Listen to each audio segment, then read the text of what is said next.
Hello. My name's Aya. I'm making my first video right now. Okay, so I'm feeling a bit awkward. I've filmed this. This is the fourth time that I've filmed this, and I've been having a really hard time with being on camera and dealing with things like this, like changes in the middle of recording. I've been having a really hard time just dealing with it, dealing with all the things you run into while making videos. But this is the point of what I'm doing. I want to get used to solve these problems and get used to working with these issues, and I know it will never probably be less frustrating, if that makes sense. But I'm hoping to just kind of get used to it and be able to live with it, because I believe it will make me a much better person. I will be equipped with a lot more, so I would be able to do a lot more in the fields I want to do stuff in. So yeah, this is why I'm starting this video series. Essentially what's going on, I have a very special time frame right now. I have about 4 to 5 months where I'm not going to work a lot. I truly just have all the time I need in the world to just work on whatever it is I want to work on.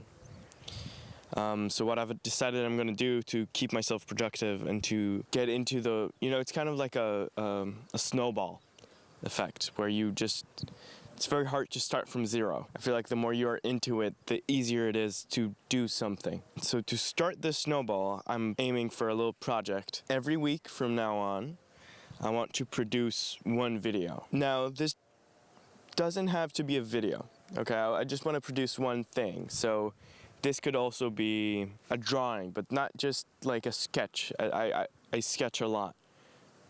All of my drawings are sketches, but I want to make like a specific drawing. So do 3 sketches where I kind of try to get the idea down, and then one final sketch where I really put my time and effort into it. Or a musical thing, like a whole song from start to zero. I want to finish it.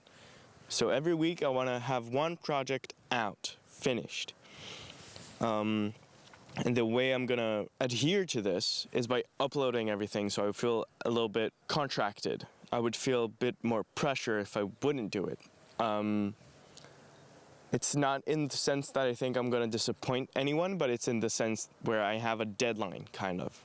So yeah, that's it. I hope this is good enough. I hope I'm gonna go home now I'm gonna check the footage first, and it's just gonna be okay, That's what I hope, because this has been frustrating and I've been struggling generally. So I think actually I'm gonna head to the mountain.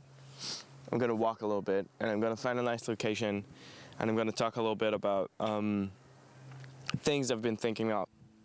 Okay, yeah, so I'm filming this one in a very influencer style, let's call it. But I just wanted to show you the problem that I ran into on my way. I want to get to the mountain. I want to go up the mountain. You can see I have some, wait. As you can see right there, there are some nice buildings, I guess. But there's this whole water situation here. Funny thing happened just now. I crossed this. I just went barefoot, took my shoes off, and just crossed it. But then what happened is as soon as I got here to the final steps, I just see this nice clear line that is much, much easier to cross. And I might have not even needed to take off my shoes. That's a bit silly of me. And as soon as I got there as well, I see 2 older guys just walking there with no problem. So that's funny. I think I'm gonna start talking a little bit. I kind of like this location. It has a nice breeze because of the water, and that's it. So I think I'm gonna start talking a little bit about the thing I was hinting about earlier. The main thing that has been kind of sitting on my mind this past year or so has been the thought of value.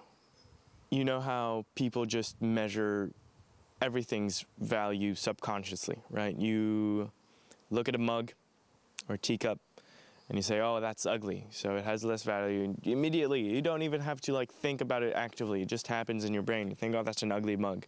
And you might like it more or less based on that like thought, but it just happens subconsciously. You measure everything. And then if you had like 10 mugs in front of you, you would obviously choose the mug that has the most value in your eyes. So this has been something I've been thinking about in a sense of like people and in the sense of like dating. Because I feel like everybody's measuring their value and everybody is, okay, people are coming, so okay. 2 bikers have just passed by, and I know you can hear the echo from the room. I'm sorry about it. I just really like this shot. So suffer it for me for a little bit. So I started talking about the value in dating and how you kind of measure people. Like, I feel like most of the things people value each other about are things that you can either fake or, yeah, you can just fake them. I feel like aesthetics and what type of music you like, movies and art and like these things that I value deeply about people, I used to. Those things can be, I can look at a person that I think is hot and I can think to myself, what do they like? And I can like those things as well, but that doesn't make me more in touch with them and more connected to what they like, in a sense. So that was kind of like, it stayed in my head. I was not able to fully grasp it. At the time, I was dating a girl who, on paper, it seemed perfect, and it seemed like it should really work. But in practicality, like in practice, I felt like it didn't. So then what happened is I started questioning like what makes relationships work, and like the philosophy of, I guess, love in a sense, because I don't think it makes sense. I don't think it has logic. Of course, like that's the most romantic approach, is like you don't choose who you love. Love kind of chooses for you, in a sense, if you are really romantic. But I recently talked about this with a friend, how I feel like we are kind of going away from the romantic approach. I think that's kind of becoming old, and it's getting less and less appeal. Because it makes sense, obviously. It really does make sense to stray away from romantics. I think it has so many flaws and so many things that really make you miserable in the end, because you're chasing something that is like, the standards are just absolutely insane. And for the rest of your life, you might feel like you've missed out on on your life. Okay, so beauty is a matter of luck, right? Like you're either born nice looking or you're not born nice looking. You can obviously like do things about it yourself, especially about your body. But in the end, you don't know what other people, like everybody has a different type. So you're just born pretty much with what you have, and there's not too much you can do about it. Aesthetic taste is something you can definitely, I don't want to say copy, but you know how people just kind of, you get into this rabbit hole where you just consume a bunch of art and a bunch of aesthetic things, and you just go into this, your brain just kind of learns it. You just kind of get used to it, and you start to understand subconsciously. You don't have to like actively break down what is aesthetic about this and does this look good. Your brain just kind of naturally breaks it down and starts to understand what are the themes and what do you see in common in these things. And I don't think that's something that is happening consciously.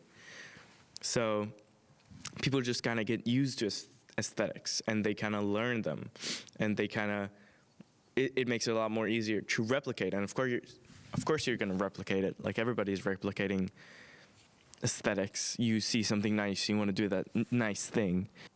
You know those people where you start talking to them and they immediately want to talk about what they do, and they immediately want to show you how good they are at stuff, or how smart they are, and how knowledgeable they are. Like everybody does this. I do this all the time. I know about myself. I really try not to. I feel really bad about bragging, but I really do.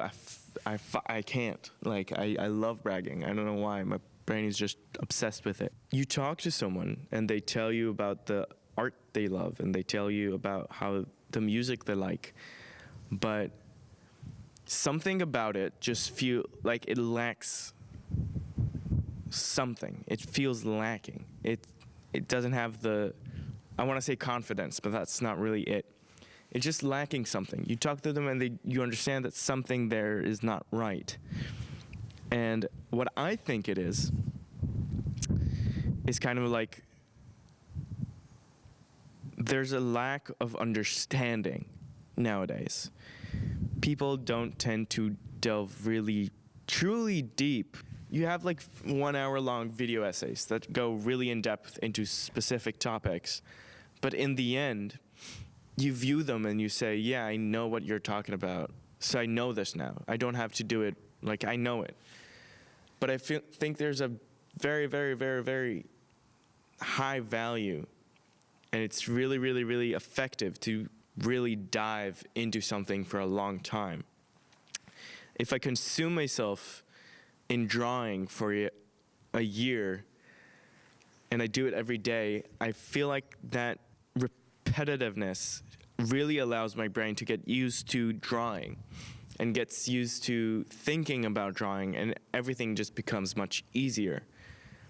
Same for music, same for everything you do. I believe there really is a power in repeating stuff again and again. Now take this philosophy into dating. I meet a person, and my first expectation is, in a sense, honestly, is to fall in love. Like, I want to fall in love. Even though I'm not a romantic anymore. I want to state this clearly. I don't agree with it, but I'm still so used to it. It's still so ingrained in my brain. So I meet someone that I find attractive, and I want to fall for them. You know, it's kind of like an expectation. It's like, when is it going to happen? And I want them to fall for me. So I really do think about it a lot. I think about how I act, and I start to get a lot more self-conscious. These are obvious things, right? Everybody does this. But what I'm getting to is, in the relationship itself, I feel like what matters is the longevity, essentially. Like, how long can you make it work? And how can you deal with problems? Because if every time I encounter a problem right now filming, I want to give up immediately. The sun is out, the sun is in, there's wind, there's echo from the room, but I really like this shot. Like, what am I going to do? So I just want to go home. But I'm just going to do it. I'm just going to deal with it.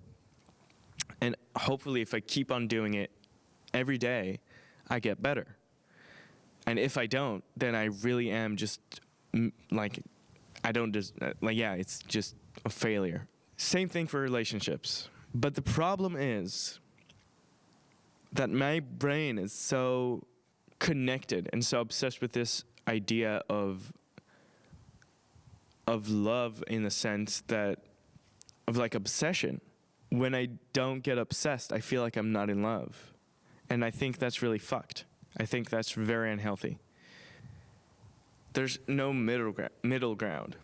I feel like people are either completely romantic, or they just don't value the fun and like the excitement and the actual how much it can do for you to fall in love. I feel like somehow I really need to wrap my head around how these two things can be in my life at once in a healthy way, and how I can have someone in my life that I appreciate, but also someone someone I actually care about, you know, because that's important. I would find someone who I really do think we have a good connection, and I really want to continue talking to them, but I just get immediately panicked. I'm gonna end it, you know? Fuck it. There's no conclusion. This is just me rambling, you know? This is just the first video. So that's it. Yeah, thank you.